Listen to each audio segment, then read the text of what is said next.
Hola amigos.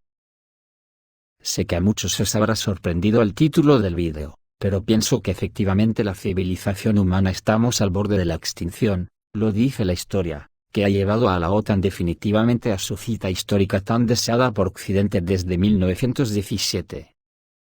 ¿Y por qué digo que solo Putin puede salvar a la civilización de la extinción? Pues simplemente, porque Putin y sus aliados son los únicos que verdaderamente no quieren que pase algo así. Ya que las burguesías occidentales han estado esperando esta cita para destruir a Rusia y lo que ella significa, sin reparar en gastos, aunque esos gastos sean tan elevados como la extinción de la civilización. Se lee por la prensa de Rusia una especie de broma anónima, que dice que no compares a Putin con Dios. Por supuesto, este chico es muy bueno, pero está lejos de Putin. Ahora mismo, a Estados Unidos, la cabeza más visible de la hidra OTAN, le están segando la hierba debajo de los pies. Ellos lo saben, y los gofos se le están volviendo lloros, desde el momento en que comenzó la invasión rusa de Ucrania. Porque ha supuesto que Rusia ha aceptado el guante de la cita, sabiendo que ya está consumida la parte de la historia en la que podría acabarse de manera más equilibrada y pacífica, sin que Occidente pretenda hacer desaparecer de la historia a Rusia y al pueblo ruso. Una obsesión que a Occidente le entró desde el mismo momento en que en Rusia triunfó la revolución marxista-leninista de 1917. Eso, las burguesías fascistas nunca lo aceptaron, y desde ese mismo momento la extinción de Rusia figura en el acervo cultural de las sociedades occidentales, amoldadas por falsimedia y por las religiones que han alienado a sus ciudadanos, en contra del comunismo.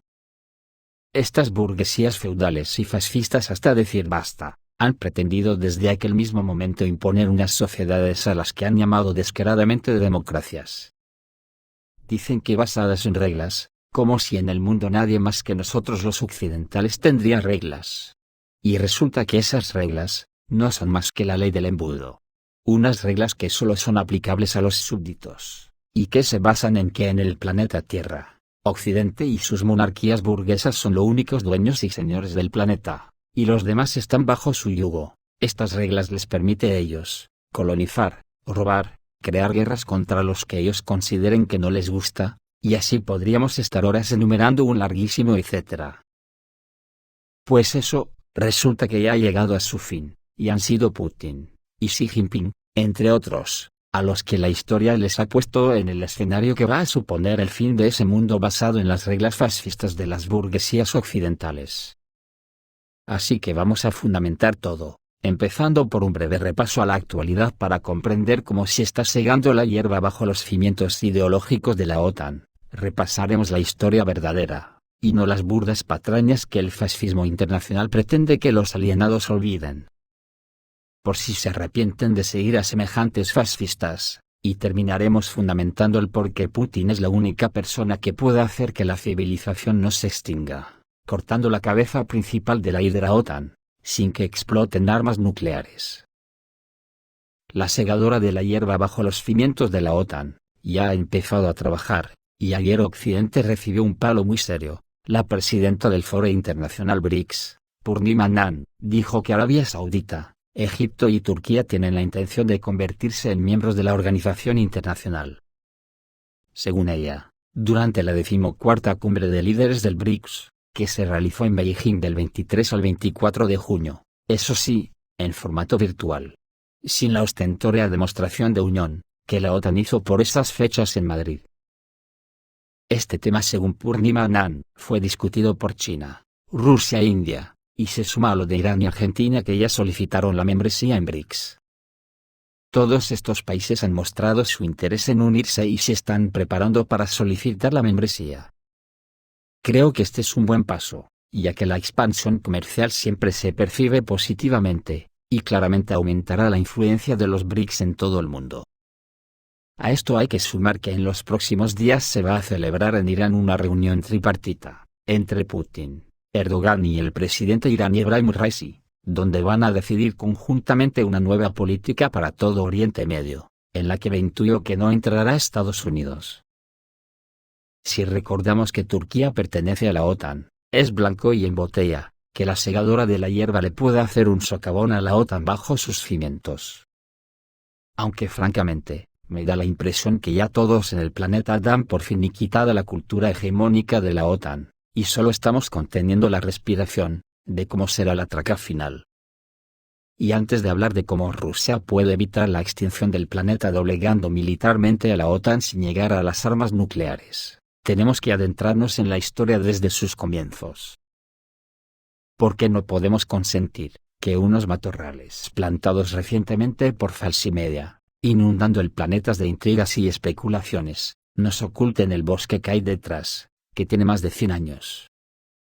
En las últimas semanas, casi todos los días ha habido noticias sobre las próximas formaciones militares, programas de entrenamiento de combate, recursos y armamento con los que Estados Unidos y la OTAN están reforzando Kiev. Junto con los nombramientos de personal para puestos militares, la situación parece una mejora cualitativa de las capacidades de poder, para un conflicto a largo plazo con Rusia. Además, la escala de la preparación de Occidente es tal que se vuelve obvio, y no solo podemos hablar del Donbass. En un artículo que publica en The New York Times, funcionarios estadounidenses y europeos confirman que Kiev tiene una red secreta de comandos y espías que se apresuran a proporcionar armas, inteligencia y entrenamiento de combate en nombre de Kiev. La mayor parte de este trabajo se lleva a cabo en bases en Alemania, Francia y el Reino Unido, pero los cuadros de la CIA y unas pocas docenas de fuerzas especiales británicas, francesas, canadienses y lituanas están trabajando en Ucrania. Para coordinar la asistencia militar a Ucrania, poco después del 24 de febrero se instaló un cuartel general de planificación en una base militar en Alemania, prosigue el New York Times, y ahora incluye nada menos que 20 países. El cuartel general fue creado por el 10º Regimiento de Fuerzas Especiales del Ejército de Estados Unidos, que ya estaba entrenando a las fuerzas especiales ucranianas en una base en el oeste del país. Las Fuerzas Especiales del Ejército de Estados Unidos, comúnmente conocidas como Boinas Verdes, tienen como lema una declaración de misión de opreso liberar a los oprimidos. Ellos libran no tanto guerras abiertas como sabotaje, contrainsurgencia, contraterrorismo y otras actividades especiales, incluido el derrocamiento de gobiernos objetables para los Estados Unidos en terceros países. Y la preparación de militares extranjeros para tareas conjuntas. La tarea principal de los Boinas Verdes es penetrar en los territorios ocupados por el enemigo, y junto con las fuerzas locales, llevar a cabo una lucha encubierta. El 10º Regimiento de Fuerzas Especiales, creado en 1952, está diseñado específicamente para el teatro de operaciones europeo. Específicamente para librar una guerra de sabotaje después de la invasión soviética de Europa, las denominadas unidades rezagadas. Sí, mientras la Unión Soviética se ocupaba de reconstruir el país, los círculos radicales estadounidenses, apoyándose en la red nazi del general Reinhard Gehlen, jefe de inteligencia del Frente Oriental, que pasó a Estados Unidos, se preparaban para contrarrestar a la Unión Soviética. La primera base extranjera se equipó en noviembre de 1953 en la ciudad de Bad Tölz, en Baviera, en los cuarteles construidos en 1937 para las unidades de las SS. Se planeó que la mitad del personal serían europeos, anticomunistas convencidos, léase, nazis incluidos. Parte del personal estadounidense pertenecía originalmente a la CIA. En 1955, The New York Times mencionó por primera vez al 10º Regimiento como una fuerza de liberación para luchar tras las líneas enemigas. En la década de 1960, el 10º Regimiento llevó a cabo entrenamiento de guerra no convencional para los socios de la OTAN. En 1990-1991, los Boinas Verdes participaron en la Primera Guerra del Golfo. En esta ocasión, el Boston Herald informó: la inclinación por el secreto del 10º Regimiento de Fuerzas Especiales es tan fuerte que el oficial de prensa de la base militar no supo que la unidad había ido a la guerra hasta que regresaron a casa. Por cierto, el famoso Rambo era un boina verde, que ya no podía adaptarse a la vida civil. La segunda vez que el grupo fue a Irak antes de la invasión oficial, junto con el Centro de Eventos Especiales de la CIA, que realiza operaciones encubiertas, siempre negadas por el gobierno. El 10º Regimiento de Fuerzas Especiales tiene su propio héroe, icónico, cuyo nombre se otorga al premio anual a la mejor unidad operativa. En 2010, fue nombrado el primer miembro honorario del regimiento, y en 2011 fue incluido en el Salón de Honor del Comando de Operaciones Especiales de Estados Unidos. El nombre del héroe es Larry Thorne, en el original finlandés de Lauri Terni. Ganó su fama como soldado de 3 ejércitos, que dedicó su vida a la lucha contra los comunistas, en las filas del ejército finlandés en la Guerra de Invierno y durante la Segunda Guerra Mundial, por lo que recibió el premio más alto de Finlandia, la Cruz de Mannerheim.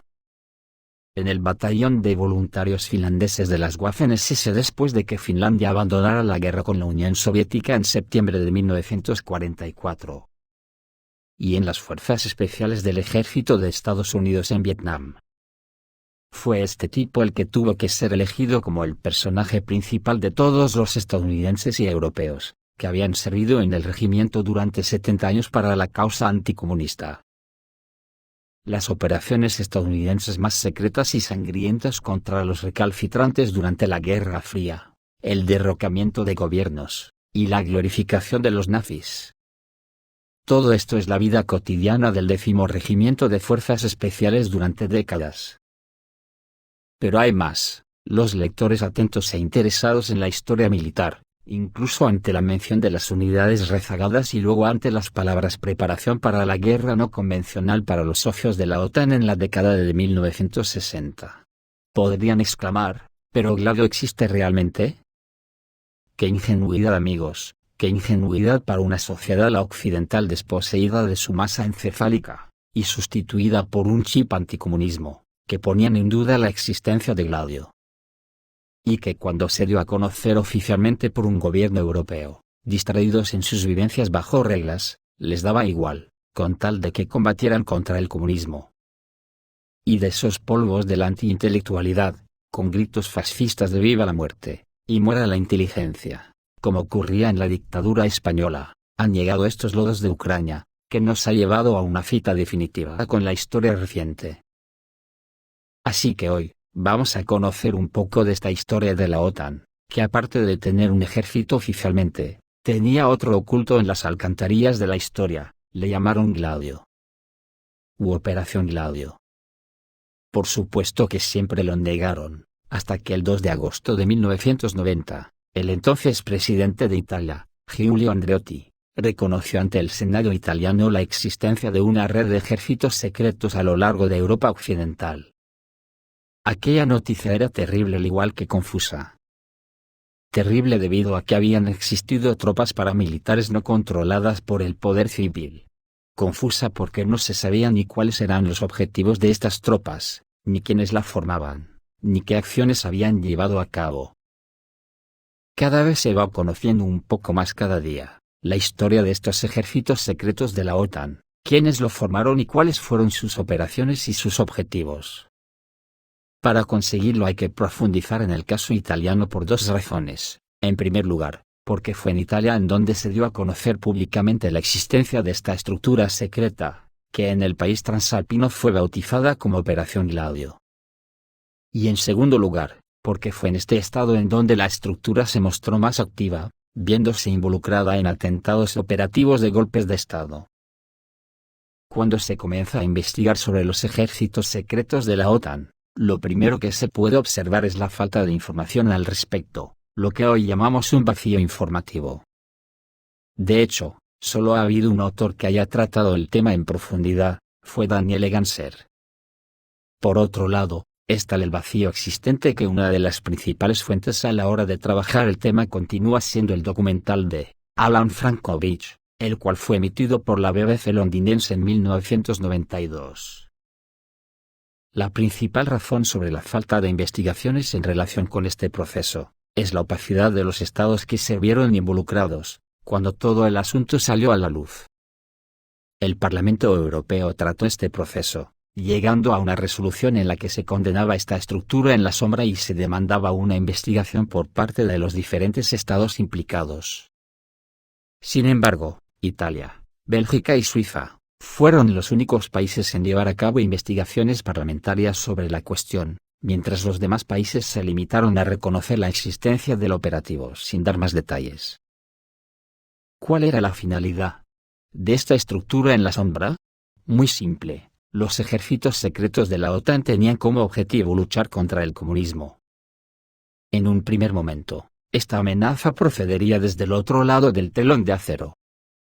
Sin embargo, cuando las esferas de influencia en Europa se consolidaron y se comprobó que la Unión Soviética tenía más interés en mantener su esfera de influencia que en expandir la revolución mundial, los objetivos del operativo fueron reconfigurados. Así, el enemigo ya no estaba fuera de las fronteras, sino dentro de ellas. Estos objetivos eran las agrupaciones comunistas, aunque también se incluían entre los enemigos agrupaciones políticas y sociales relacionadas con la izquierda política. Otro elemento importante al tratar la estructura de la OTAN en la sombra, es esclarecer si estuvieron relacionados con actos de terrorismo o no.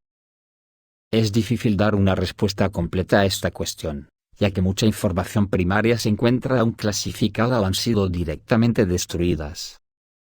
No obstante, si se presta atención a las palabras de Vinci Guerra, la estructura, al menos en su rama italiana, sí estuvo involucrada en este tipo de actos.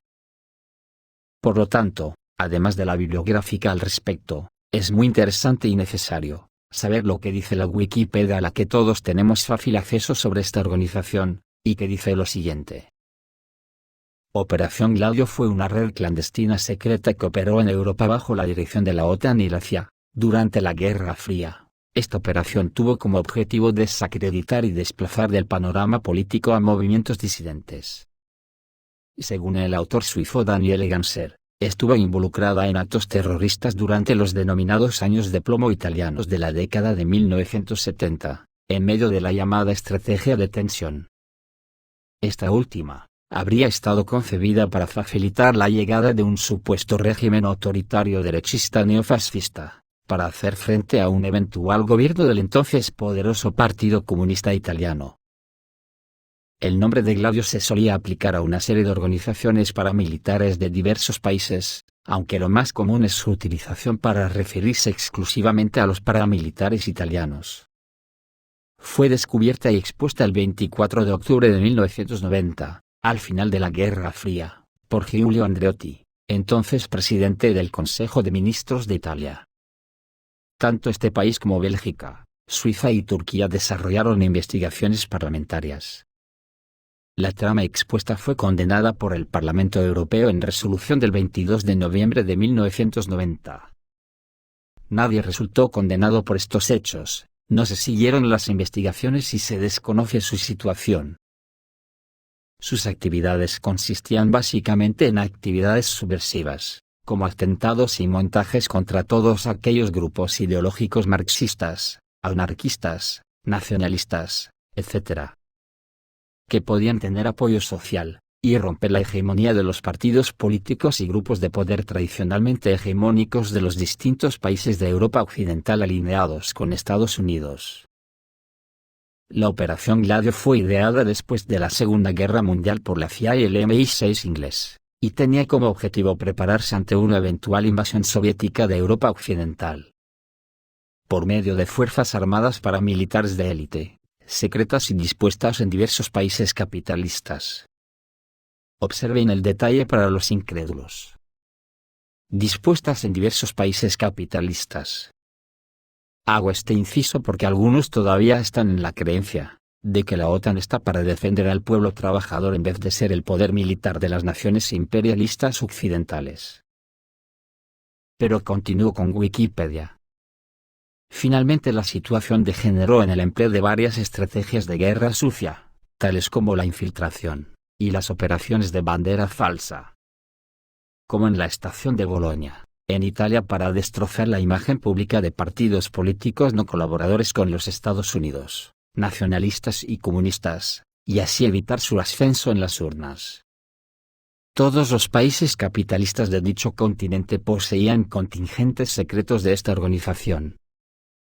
Muchos nazis derrotados tras la Segunda Guerra Mundial fueron miembros de Gladio, que aceptaba solamente a gente segura, es decir, militantes nacionalsocialistas alejados del conservadurismo moderado y de la izquierda, librándose también de esta manera de juicios de guerra y en muchos casos manteniendo un alto nivel de vida.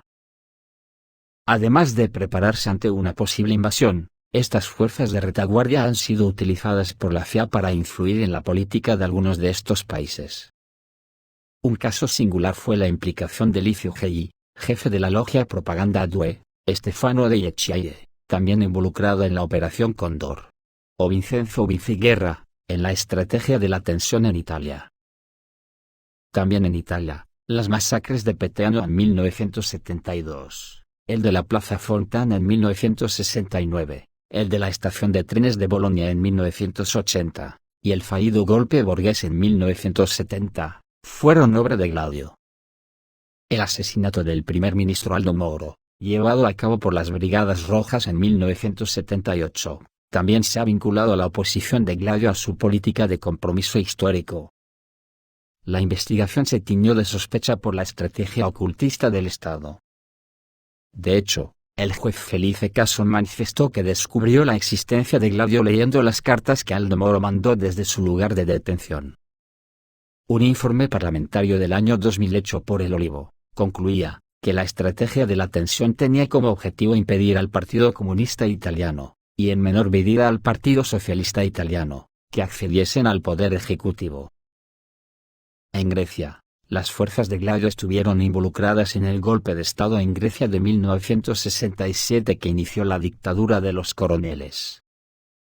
En Turquía, la contraguerrilla, counterguerrilla, nombre de la rama turca de Gladio, se relacionó con la masacre de la plaza de Taksim, en 1977 en Estambul, y también con el golpe militar de 1980. En España, miembros de la rama italiana de la Operación Gladio participaron en los sucesos de Montejurra durante la transición. Estuvieron profundamente infiltrados en los mecanismos de la España franquista y del conjunto de la transición. Igualmente algunos autores indican que el caso Scala, montaje político judicial desatado contra las organizaciones anarquistas españolas en enero de 1978, y bastantes de los atentados efectuados por los grupos ultraderechistas, fueron también apoyados, cuando no orquestados, por Gladio. Según André Moyen, un exagente del Servicio General de Información belga, la red Gladio en España tuvo núcleos en San Sebastián, Barcelona, Madrid y las Islas Canarias. Esto podría devenir en vinculaciones de esta red con la aparición de ETA, Terra Iure, los Grapoi, o las Fuerzas Armadas Guanches, respectivamente, aunque aún no ha sido investigado. En Francia, la OAS fue creada por miembros del equivalente local de Gladio. En Bélgica las masacres de Brabante, en los 80, fueron atribuidas al brazo belga de Gladio. En Alemania la red fue constituida primero por Reinhard Gehlen, que era jefe de los servicios secretos alemanes, ya anteriormente involucrado en Odessa, la organización que proporcionaba refugio a nazis retirados.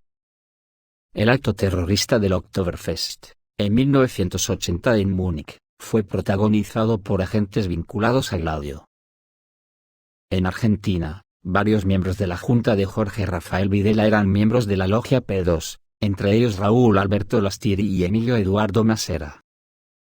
También José López Rega, asesor y ministro durante el gobierno de Isabel Perón y fundador de la AAA. Licio Gelli decía frecuentemente que tenía vínculos importantes con Argentina, especialmente con Perón. Esto ocurriría dentro del contexto de la Operación Cóndor, análoga latinoamericana de la Operación Gladio. También es de destacar que la AAA, de origen argentino, participara en el terrorismo europeo en la Guerra Fría, lo que hace sospechar que tuviera conexiones con la red Gladio europea. En Mozambique el jefe del Frelimo, Eduardo Mondlane, fue asesinado por Aginterpress, el brazo portugués de Gladio. Esto, amigos, es la verdadera historia del fascismo, de la OTAN, a quien defiende, y contra quien lucha de verdad. Esto también es historia, y tiene que servir para que cuando oigamos hablar de la famosa OTAN, sepamos de qué estamos hablando.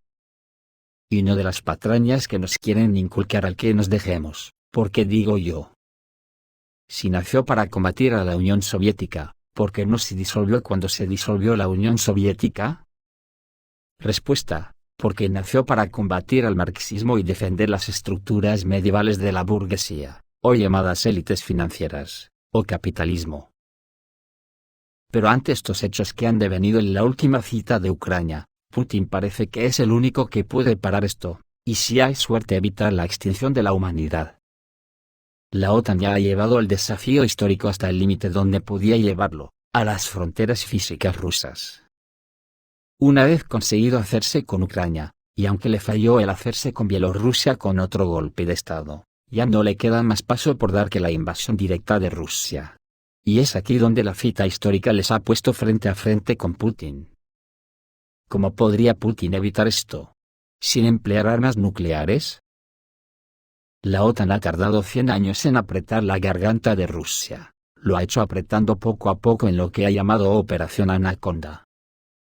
Y ante el desconocimiento que tienen del pensamiento de Putin, han decidido precipitar la historia en su mandato, posiblemente porque lo veían presa fácil, incapaz de aguantar la prisión. Pero la pregunta es, ¿quién es aquí la presa? En el desarrollo de la guerra de Ucrania, la OTAN está actuando por tiempos y a toro pasado.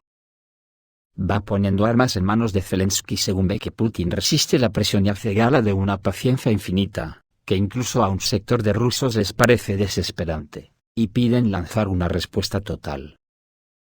Y esto, o cosas como estas, es lo que un sector de la prensa rusa le piden, o incluso intuyen que puede estar en la cabeza de Putin. Como las armas modernas suministradas a Ucrania son americanas y es inútil hablar con Kiev sobre este tema.